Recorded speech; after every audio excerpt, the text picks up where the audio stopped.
Hey, what's up everyone? Welcome back to the channel. Today, we're breaking down one of the most insane NFL games of the season so far. The Atlanta Falcons' nail-biting comeback against the Tampa Bay Buccaneers. This game had everything: drama, a huge performance from Kirk Cousins, and an unforgettable overtime finish. Let's dive right into it. The Falcons guys are 3-2 after pulling off a miracle win over the Buccaneers, and they don't seem to care that they've had to scrape by with razor-thin margins. I mean, this could easily be an 0-5 team if a few plays went differently, but here they are tied with the Bucs at the top of the division. Pause wild, right? Last night's game was no different. It looked like Atlanta was down and out a few times, but they just wouldn't quit. With 2 minutes left in regulation, the Falcons went on a game-saving drive to set up a field goal that tied things up as the clock hit 0. Then, in overtime, boom!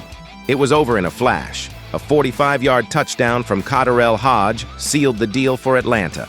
And man, we gotta talk about Kirk Cousins. He was on fire.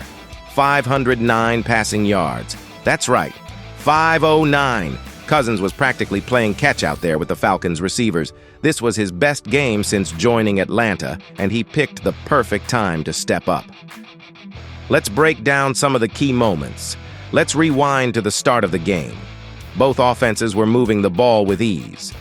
The Falcons opened the night with a smooth drive capped by a Drake London touchdown. But the Bucs?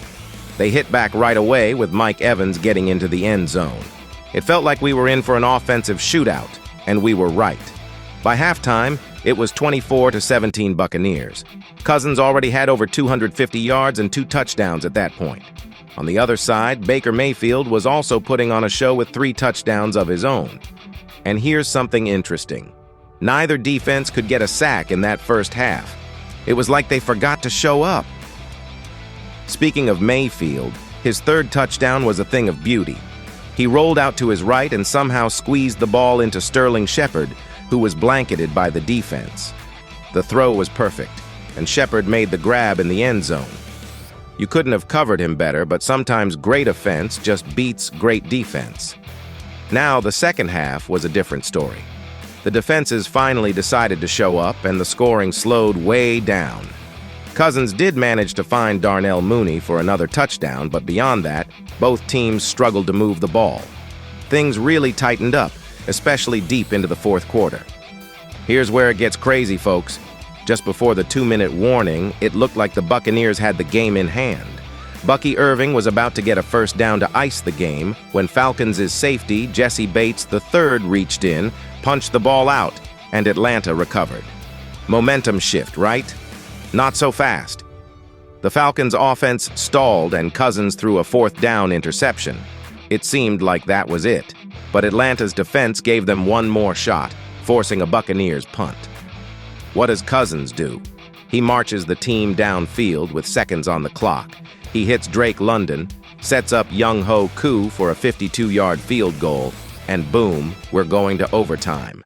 And let me just say, Koo has been clutch all season.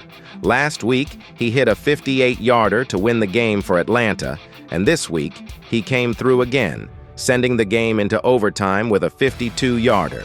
You've got to love having a reliable kicker in moments like these. In overtime, Atlanta won the coin toss and didn't waste any time. After a catch from London, who actually had to leave the game with an injury, KhaDarel Hodge came in and made the biggest play of the night. Cousins finds Hodge, who breaks a tackle, and he's gone. A 45-yard touchdown to win the game. 36-30 Falcons in overtime. What a way to finish. So, what does this mean for the Falcons? Well, they're sitting at 3-2, tied with Tampa Bay at the top of their division. They've had 3 heart-pounding wins, but a win is a win, right? They've shown resilience and a knack for pulling out these crazy victories. But if they're going to make a serious playoff run, they'll need to clean things up. They can't keep relying on last-second heroics every week. That's it for today's breakdown, folks. What a wild game. Let me know in the comments what you think about the Falcons this season. Are they legit contenders, or are these close calls a red flag? And don't forget to smash that like button if you enjoyed the video, and hit subscribe for more breakdowns, highlights, and all things NFL. Thanks for watching, and I'll catch you in the next one.